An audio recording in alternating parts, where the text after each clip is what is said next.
तो फिल्म की शुरुआत में हमें नामी नाम की एक लड़की दिखाई जाती है जिसकी आंख अलार्म बजने पर खुलती है। नामी सारा ही दिन मोबाइल इस्तेमाल करती रहती है, जिसकी ऑफिस में काम करते वक्त, किसी से बातें करते वक्त और पार्टी में भी बस मोबाइल इस्तेमाल करती रहती है। फिर पार्टी करने के बाद रात को वो बस के जरिए घर जा रही होती है, तो वहाँ उसकी आंख लग गई थी, उसे पता नहीं चलता और उसका मोबाइल गिर जाता है। और जब वो जागती है तो उसे अपने मोबाइल का ख्याल नहीं रहता। मोबाइल के बगैर ही वो अपने घर आ जाती है, जिसके बाद वो एक लड़की को मिल जाता है। फिर अगले दिन भी नामी अपने घर गहरी नींद में सोई हुई थी, जहाँ तभी उसकी दोस्त आकर उसे जगाती है और तब नामी को ख्याल आता है कि उसका मोबाइल गायब है, इसीलिए वो उसे ढूंढने लगती है। पर जब मोबाइल नहीं मिलता तो वो अपने नंबर पर कॉल करती है और फोन एक औरत उठाती है। असल में जिस लड़के के पास फोन था वो अपनी मॉम की रिकॉर्डिंग के जरिए उससे बातें कर रहा था, मतलब कि बोल उसके मुंह में रही थी और वो उनकी आवाज ही नामी को सुना रहा था। वो औरत उसे बताती है कि हाँ, तुम्हारा मोबाइल मेरे पास ही है। ये सुनकर नामी उसे एक होटल में बुलाती है, जिस पर वो मान भी जाता है। वो लड़का फिर उसका मोबाइल चेक करने लगता है, पर पासवर्ड की वजह से उसे नहीं खोल पाता। इस वजह से लड़के को गुस्सा आ जाता है, वो मोबाइल की स्क्रीन ही तोड़ देता है। दूसरी तरफ शेर से दूर जंगलों में एक लड़की की लाश मिलती है, जिसकी हालत काफी खराब थी क्योंकि काफी बेरहमी से उसे मारा गया था। इस केस को एक ऑफिसर देख रहा था, जो अपने साथी को कहता है कि इस कत्ल खून का शक मुझे अपने बेटे जून पर है, जो पिछले 7 सालों से गायब है। जून और कोई नहीं बल्कि वही लड़का था जिसे नामी का मोबाइल मिला था। तो इस सिलसिले में इस ऑफिसर ने बहुत सारी चीजें भी पता की होती है। तो उसका साथी कहता है कि आपको बस शक है, पर उसे पकड़ने के लिए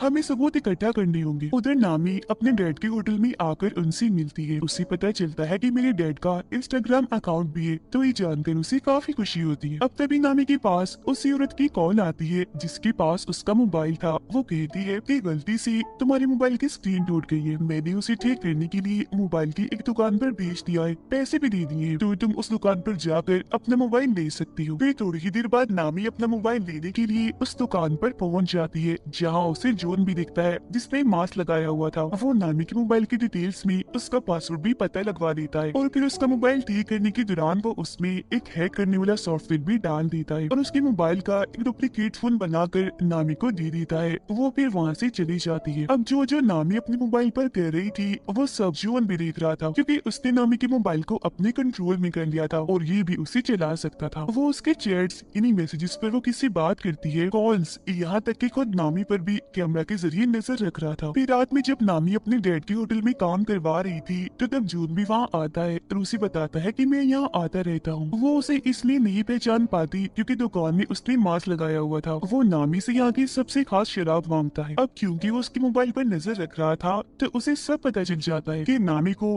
कौन कौन सी गेम्स पसंद है और किन किन चीजों में उसकी दिलचस्पी है, जिससे वो नामी को इम्प्रेस, मुतासिर कर लेता है। और अब उसे अपने बारे में भी बताता है कि मैं एक ऐसी कंपनी में जॉब करता हूँ जो सॉफ्टवेयर, कंप्यूटर और इंटरनेट से जुड़ी सारे काम करती है। उन दोनों को बातें करते हुए नामी के डैड भी देख रहे थे। फिर रात को नामी अपने दोस्तों से बातें करते करते सो जाती है और पूरी रात जून उसका मोबाइल ही चेक करता रहता है, जिससे वो उसके बारे में हर एक जानकारी और राज जान चुका था। जिसके बाद अगली सुबह नामी अपनी ऑफिस आती है। वो दरअसल एक कंपनी में काम करती थी। उधर जून अपनी पिछले शिकारी यानी उस लड़की की तस्वीर देखता है जिसका कत्ल उसने किया था, जो और कोई नहीं बल्कि वही थी जिसकी लाश जंगल में से मिली थी। जिसके बाद वो अपना अगला शिकार नामी को चुनता है। उधर नामी के पास उसकी बॉस आती है, कहती है कि हमारी कंपनी को एक काफी बड़ा प्रोजेक्ट मिला है, साथ ही तुम भी काफी अच्छे से काम कर रही हो, मैं तुमसे बहुत खुश हूँ, इसीलिए मैं तुम्हारी सैलरी दोगुनी कर रही हूँ, यानी कि डबल कर रही हूँ, पर तुम इस बारे में बाकी साथियों को मत बताना। अब उनकी ये सारी बातें जून ने भी सुन ली थी। उधर वो ऑफिसर ने जून के डैड घर आकर अपनी वाइफ से बातें करने लगती है, पर वो जून के बारे में उन्हें कोई बात नहीं बताती। हालांकि उन्हें पता होता है कि जून और उसकी मोम आपस में राब्ते में है और बातें करती रहती है। वो फिर अपनी वाइफ को बताते हैं कि शहर में एक लड़की का खून हुआ है जिसका शक मुझे जून पर है, और मैं ये बात जानता हूँ कि तुम उससे राब्ते में हो क्योंकि मैंने तुम्हारी और उसकी बातें सुन ली थी। जो सुनकर फौरन वो बोलती है कि नहीं, मैं नहीं मानती, मेरा बेटा ऐसा नहीं कर सकता, वो किसी का खून भला क्यों करेगा।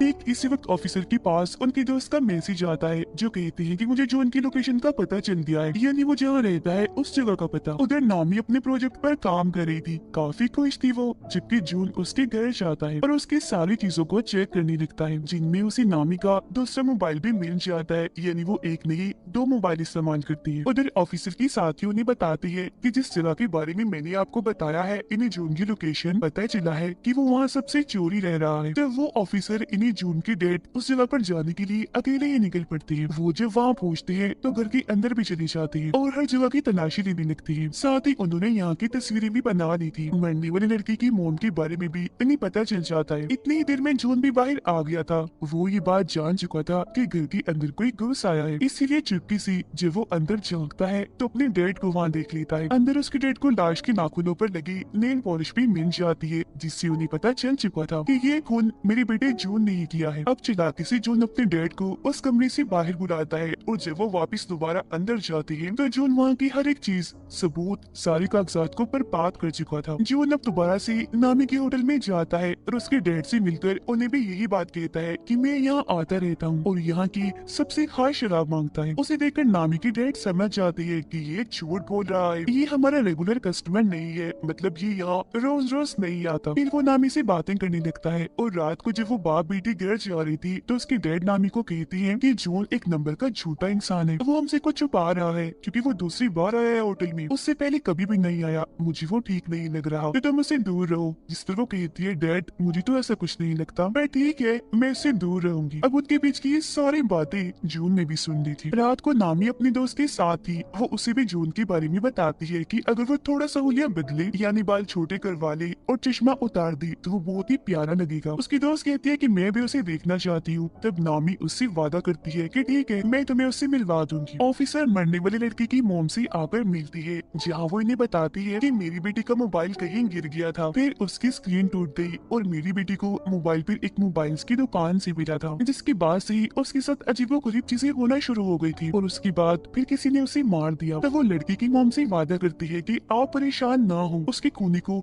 हम ढूंढ कर ही रहेंगे। नामी की डेट पर जब किसी काम से बाहर आती है तो जून उन पर हमला करके उन्हें पकड़ लेता है। इसी रात पुलिस को जंगल में से एक साथ 8 लाशें मिलती है, जिस वजह से ऑफिसर को काफी दुख होता है। फिर सुबह जब नामी की आंख खुलती है तो वो देखती है कि उसकी बॉस की तकरीबन 8 कॉल्स आई हुई है। साथ ही उसे अपने मोबाइल पर बहुत सारे मैसेजेस भी मिलते हैं, जिनमें उसने अपने दोस्तों को काफी बुरा भला कहा होता है। इसके अलावा अपने बॉस के बारे में भी काफी उल्टी सीधी बातें की हुई थी। एक पोस्ट भी डाली थी जिसमें उसने बता दिया था कि बॉस ने मेरी सैलरी दुगनी कर दी है। फिर वो अपने ऑफिस जाती है जहाँ उसकी टीम उसे काफी नाराज थी। वो सबको बताती है कि मैं नहीं जानती वो सब किसने किया, क्योंकि मैंने तो एक भी मैसेज, एक भी पोस्ट नहीं की, पर कोई भी उसकी बात का यकीन नहीं करता और उसे वहाँ से निकलने का कहती है। वो अपनी बॉस से भी बात करती है, पर उसकी बॉस ने भी जॉब से उसे निकाल दिया होता है। वो उन्हें भी काफी समझाने की कोशिश करती है कि देखिए मेरी बात का यकीन करिए, कोई भी पोस्ट, कोई भी मैसेज मैंने खुद से नहीं किया, मुझे लगता है किसी ने मेरा मोबाइल हैक कर लिया है, कोई मुझे फंसा रहा है, मतलब मेरे मोबाइल को कोई अपने कंट्रोल में लेकर चला रहा है, तो जरूर उसे नहीं किया होगा। जिस पर उसकी बॉस उसे ये साबित करने का कहती है और धक्के मारकर उसे वहाँ से निकाल देती है। इस चीज से उसे काफी दुख होता है। वो सीधा अपने दोस्त के पास जाती है और उसे सबके बारे में बताकर काफी रोने लगती है। तब उसकी दोस्त उसे सहारा देती है, उसे संभालती है। ये चीज जून ने भी देख ली थी। वो सोचता है कि नामी अपने दोस्त के काफी करीब है, तो पहले रास्ते से इसे हटाना होगा। वो और उसकी दोस्त पुलिस स्टेशन जाती है और इस सब के बारे में बताती है। तब ऑफिसर उनसे कहता है कि ये सब आपके साथ ऑनलाइन हुआ है, इसलिए हम आपकी कोई मदद नहीं कर सकते, क्योंकि जिसने भी आपके साथ ऐसा किया हम उसे नहीं पकड़ सकेंगे। ये सुनकर उसकी दोस्त को काफी गुस्सा आता है, जिसके बाद दोनों यहाँ से चली जाती है। जून अब नामी के डैड के घर पर ही रह रहा था, क्योंकि उसने उन्हें वहाँ बांध के रखा हुआ था। वो उनकी मोबाइल से नामी को मैसेजेस भी करता रहता है ताकि उसे शक ना हो कि मेरी डैड को किसी ने अगवा कर लिया है। वो दोनों फिर होटल में आकर बातें करने लगती है। इस बारे में सोच रही थी कि आखिर ऐसी हरकत कौन कर सकता है। वो फिर बात करती है कि इस बारे में पता लगवाने के लिए हमें एक ऐसा इंसान चाहिए जो कंप्यूटर और इंटरनेट में काफी माहिर हो। अब तभी यहाँ जून भी आ गया था, जिसके लिए नामी जोश लेने जाती है और वो उसकी दोस्त के साथ मिलकर नामी का फोन चेक करने लगता है। वो फिर जब आती है तो जून उसे बताता है कि किसी ने तुम्हारा मोबाइल हैक किया हुआ है। उस इंसान ने तुम्हारे मोबाइल में एक ऐसा सॉफ्टवेयर डाला है जिससे तुम्हारा मोबाइल उसके कंट्रोल में आ गया है और तुम जो भी करोगी उसे पता चल जाएगा और मोबाइल को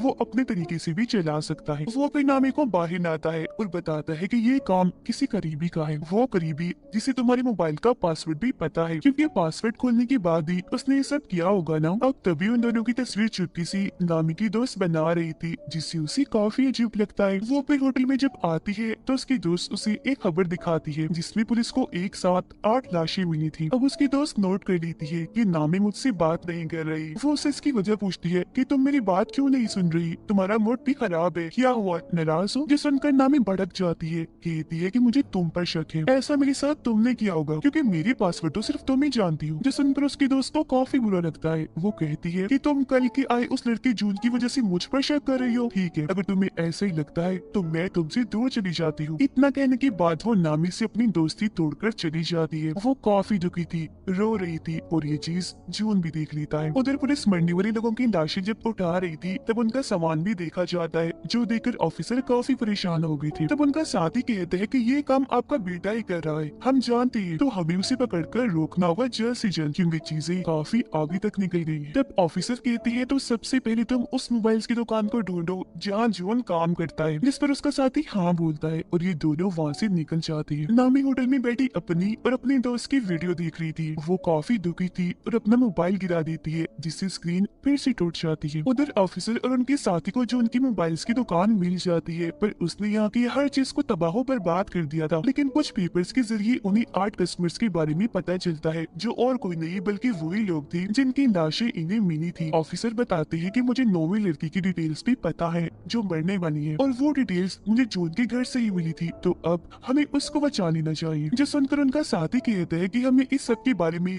खबरों में भी चला देना चाहिए ताकि जून को जल्द से जल्द पकड़ा जा सके। अब तभी इधर नामी भी आ जाती है। उसने इन दोनों की बातें सुननी थी और जब वो वहाँ जून का नाम देखती है तो समझ जाती है कि और किसी ने नहीं बल्कि जून ने ही मुझे फंसाया है। उसने मेरा मोबाइल हैक करके वो सारी मैसेजेस और पोस्ट की थी, उसकी वजह से ही मैं आज अकेली हूँ, मेरे पास नौकरी भी नहीं है और मेरी इतनी अच्छी दोस्त भी मुझे छोड़कर चली गई है। वो मजीद जून की कंपनी में कॉल करती है जहाँ से उसे पता चलता है कि इस नाम का कोई भी वर्कर यहाँ काम नहीं करता। जो सुनकर नामी को जून पर काफी गुस्सा आता है और वो फैसला करती है कि मैं उसे अपना बदला लेकर उसे सबक सिखा कर ही रहूंगी। उसकी ये बातें ऑफिसर ने भी सुन ली थी, पर वो उसे ये बात नहीं बताती कि जॉन एक सीरियल किलर भी है, यानी एक खूनी जिसने न जाने कितने लोगों को मार दिया है। पर वो सिर्फ ये कहती है कि मैं भी जून को पकड़ना चाहता हूँ, वो अच्छा लड़का नहीं है। जिस पर नामी उन्हें एक आइडिया देती है कि मैं ऐसा करूंगी कि उससे मिलने के लिए घर बुला लूंगी, मैं आप लोगों को भी बता दूंगी तो उसे पकड़ने के लिए फौरन आप लोग आ जाना। जिस पर वो दोनों ऑफिसर्स मान जाते हैं। फिर अगले दिन जून के पास नामी का मैसेज आता है जो उसे मिलने के लिए बुलाती है, जबकि उसके घर के बाहर नीचे दोनों पुलिस ऑफिसर्स गाड़ी में जून के आने का इंतजार कर रही थी। अब जून नामी की ख्वाहिश के मुताबिक अपना हुलिया बदलता है, जिससे वो अपने बाल काट कर चश्मा उतार कर उससे मिलने चाहता है। वो उसके घर के बाहर नीचे पहुंचता है जबकि नामी ऊपर अपने घर में तैयार हो रही थी। नीचे जब जून आगे बढ़ रहा था तो दोनों पुलिस ऑफिसर्स उसे पकड़ लेती हैं, पर उसका चेहरा देखकर समझ जाते हैं कि ये जून नहीं है बल्कि कोई और ही है, क्योंकि दरअसल हुलिया बदलने की वजह से वो उसे पहचान नहीं पाई। अब जून उन दोनों को धमकाने लगता है कि मैं तुम्हारे खिलाफ रिपोर्ट करूंगा क्योंकि मैं मासूम हूँ, बेकसूर हूँ और तुम मुझ पर शक करके गन दिखा रही हो। जिस पर ऑफिसर का साथी कहते हैं वो दरअसल हमें गलतफहमी हो गई थी, हम किसी खोने को ढूंढ रहे हैं। पर जून उनसे कहता है कि खैर जो भी है देख लूंगा तुम्हें।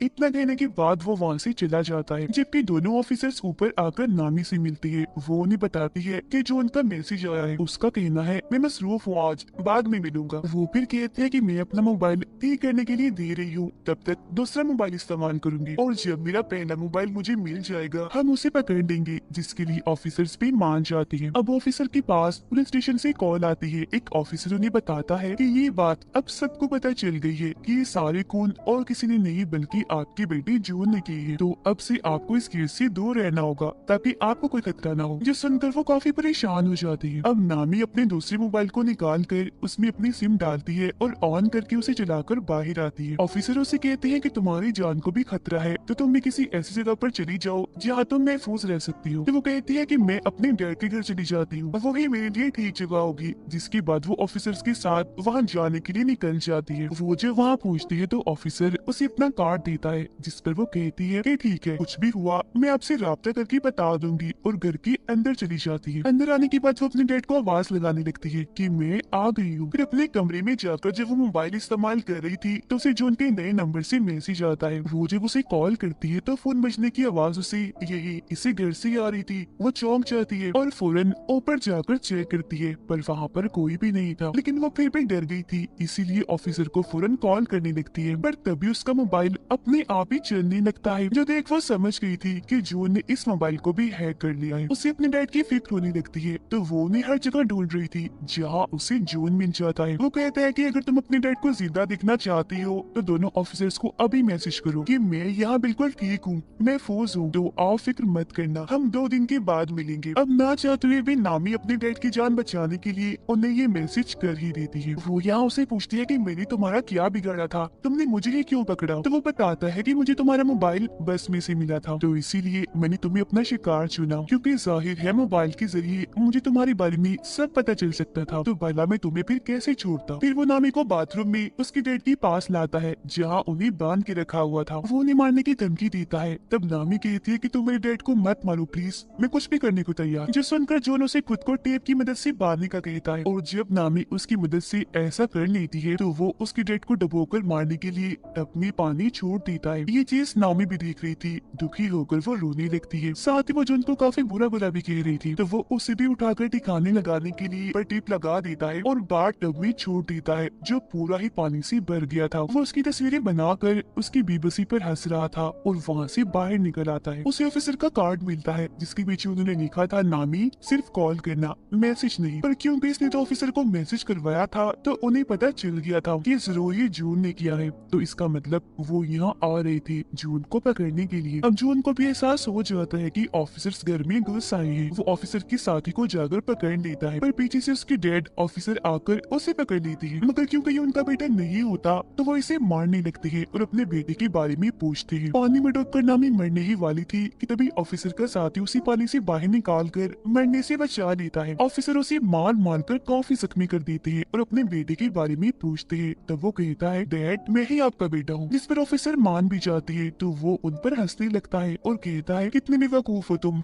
अपने बेटे की पहचान भी नहीं है। ये सुनकर ऑफिसर भड़क जाती है और उसे दोबारा से मारने लगती है। उधर नामी को भी होश आ गई थी। वो देखती है कि ऑफिसर की साथी उसके डैड को होश में लाने की कोशिश कर रही है, पर वो उठ ही नहीं रही। ऑफिसर फिर जो उनका बैग चेक करती है जिसमें से उन्हें जो उनके सारे शिकारों का सामान मिलता है, यहाँ तक कि 0 नंबर वाले शिकार का भी, इन्हीं सबसे पहले वाले शिकार का, जो कि असल में और कोई नहीं बल्कि उनका बेटा जून था। इस कोने के पास ऑफिसर की वाइफ और उसकी बेटी की सारी डिटेल्स मौजूद थी। यानी जो 7 साल पहले गायब हो गया था असल में वो गायब नहीं हुआ था, 7 साल पहले ही इस कोने ने उसे मार डाला और तभी से जून की पहचान लेकर इन्हें जून बनकर लोगों को मार रहा है। ये जानकर ऑफिसर को काफी दुख होता है, इसीलिए वो गन लेकर कोने को मारने के लिए जाती है। कोने उन्हें बताता है कि मैं आज भी जून बनकर तुम्हारी वाइफ से बात करता हूँ। कितने भोले हो आप लोग, पता लगवा ही नहीं पाए कि जिसे तुम बात कर रहे हो अपना बेटा समझकर, वो तो तुम्हारे बेटे का असली कातिल है। उसकी ये सारी बातें नामी भी सुन लेती है। वो गुस्से से भरी बाहर आती है, ऑफिसर से गन छीनकर उस खूनी को मार देती है। वो फिर देखती है कि मेरे डैड को होश आ गई है, मतलब कि वो जिंदा है। इस बात से जज्बाती होकर वो अपने डैड के गले से लगकर काफी रोती है। फिर उसका इलाज करने के लिए उसे एम्बुलेंस के जरिए